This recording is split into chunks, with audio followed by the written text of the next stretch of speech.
classement. Quelles sont les chances de cette équipe de France? Ben, je pense que l'équipe de France, d'abord, a des matchs à gérer en poule, et particulièrement, évidemment, tout le monde le sait, c'est le premier match contre l'Argentine, qui va définir un petit peu la marche à suivre pour la suite. Et je crois que l'équipe de France, tout le monde l'a vu, se prépare de manière très importante pour aborder ce match. Donc, moi, personnellement, je pense que l'équipe de France passera contre l'Argentine et donc après jouera la première place contre l'Angleterre, c'est mon point de vue. Les phases finales, tout peut arriver. Je crois qu'il faut éviter. Je crois que l'équipe de France évite éventuellement une demi-finale contre la Nouvelle-Zélande ou l'Afrique du Sud, mais l'Angleterre est là. Donc, tout est ouvert. À partir du quart de finale, tout est ouvert. Pour moi, l'équipe de France a toutes ses chances de passer en phase finale. Et par la suite, effectivement, sur un match, elle peut évidemment surprendre. Vous ne faites pas partie de toutes ces voix qu'on entend en ce moment et qui nous disent attention, ces Argentins peuvent très facilement nous battre. Donc très facilement, je ne les ai jamais vus nous battre très facilement. Donc je ne vois pas comment l'Argentine peut aujourd'hui décemment prétendre battre la France. Il faudrait que l'Argentine soit vraiment à son meilleur niveau, que la France soit à son plus mauvais niveau.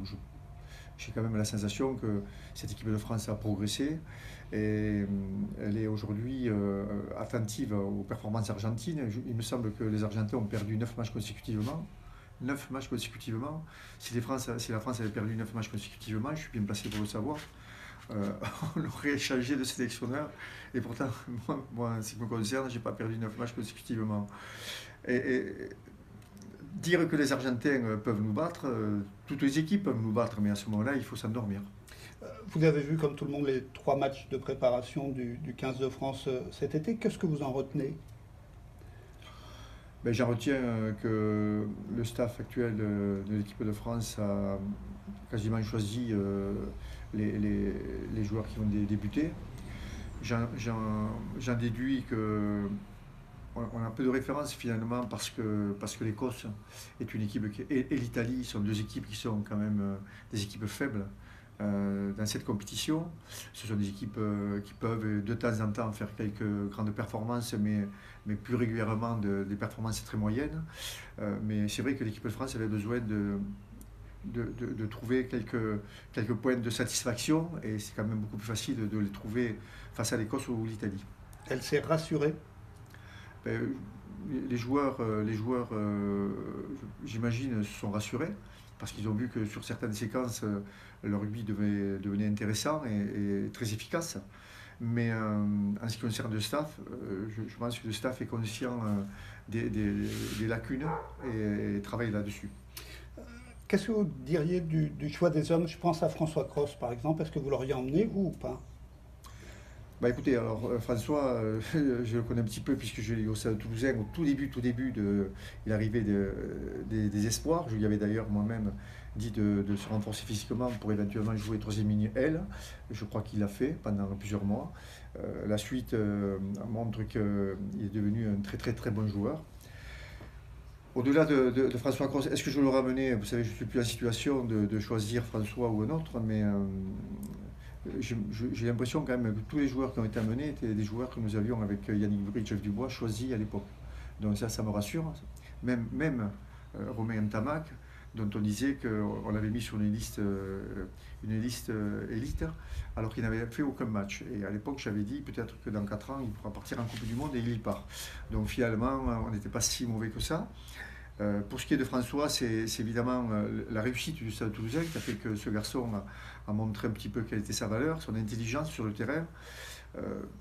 Pour l'amener, il aurait fallu écarter un autre joueur. Donc il faut être en situation, voir tous les entraînements, voir être au quotidien avec des joueurs pour réellement faire ces choix-là. C'est compliqué comme choix. Tous les choix sont compliqués. Surtout quand on a affaire à des joueurs qui sont justement peut-être potentiellement capables de rentrer dans cette équipe de France. François Cros est un jeune joueur, donc c'est peut-être un joueur sur lequel le staff de l'équipe de France va compter pour la prochaine Coupe du Monde. Il en fera sûrement partie, s'il ne lui arrive pas de problème. Mais c'est vrai qu'au bout de 4 ans de travail, même si ces 4 ans ont été 4 ans particuliers avec un staff changé au bout de 2 ans, c'est quand même, ça aurait été peut-être inopportun de le faire partir immédiatement. Place à la compétition désormais. Qu'est-ce qu'on dit à une équipe qui débute une Coupe du Monde quand on est manager? Alors là, qu'est-ce qu'on dit je crois que j'ai un petit peu décroché. Qu'est-ce qu'on dit d'abord, je crois qu'on insiste sur les points forts de cette équipe, de manière à lui donner un maximum de confiance, pas une confiance béate, mais une confiance en prenant bien conscience de ce qui peut arriver si jamais on ne donne pas le meilleur. Donc il faut que ces joueurs soient imprégnés de la réussite dont ils sont capables d'atteindre. Il faut que ces joueurs se surpassent évidemment. Mais en leur faisant bien comprendre, contrairement aux médias, qu'il serait beaucoup plus logique de partir de l'Argentine que l'inverse.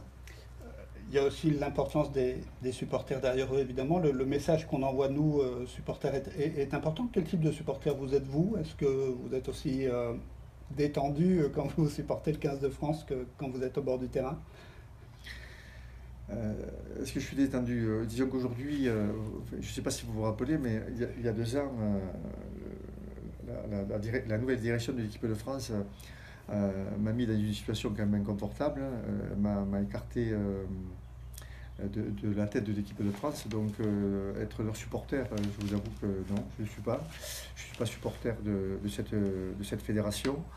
Je suis supporter des joueurs parce que je connais un petit peu la problématique qu'ils rencontrent. Je sais très bien qu'un joueur, lorsqu'il est en fonction, ne peut pas parler parce qu'il sait très bien que s'il parle de trop fort, il va être entendu et très vite écarté.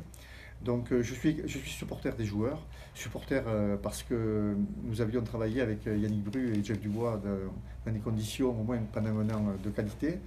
Nous avions l'ambition avec ces joueurs de réaliser une bonne Coupe du Monde. Nous n'y sommes plus. Maintenant, eux y sont. À eux de montrer qu'ils ont franchi un nouveau cap. Vous les suivrez malgré tout à la télé?